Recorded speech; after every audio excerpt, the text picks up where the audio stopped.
अस्सलामुअलैकुम, मेरा नाम है मुस्तफ़ा आसिफ और आज का मेरा टॉपिक है रशिया।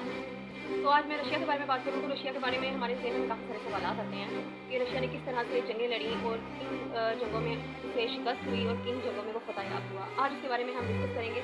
तो लेट्स स्टार्ट।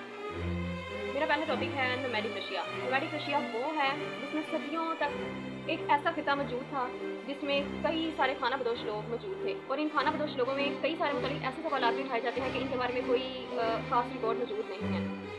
इतना ही मालूम हो सका कि कबीले के सरदार को चीफ्टन कहा जाता था और उसको फुरकान का नाम ही दिया गया।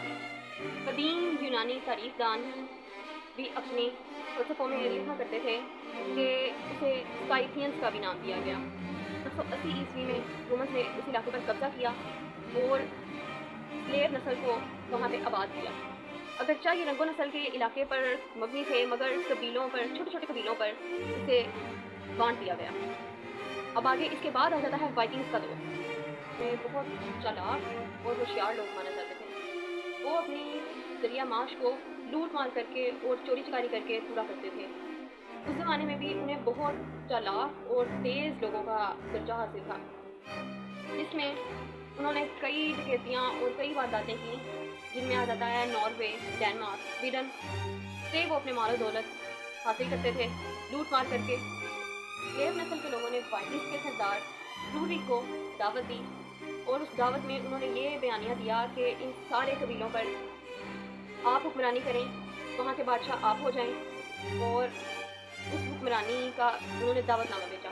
उस दावत को रूरिक ने कबूल कर लिया और इसको कबूल करने के बाद वो वहाँ का ओवरऑल बादशाह बन गया। उसने सारी रियासतों पर हुक्मरानी की और एक अच्छा बादशाह होने का सबूत दिया जो उससे 700 सालों तक इक़्तिदार का बाइस बना। अगला बादशाह उसका बेटा अलेग बना। उसी की तख्त नशीनी के बाद उसने सारी रिफॉर्म्स को चेंज कर दिया और चेंज करने के बाद उसने सबसे बड़ा और पहला बुनियादी इक़दाम ये उठाया कि उसने कीव पर हमला करवा दिया जिसके नतीजे में ये हुआ कि ये वही वक्त था जिसके नतीजे में रशिया ने एक अच्छे लेवल पर जाके फतह हासिल की।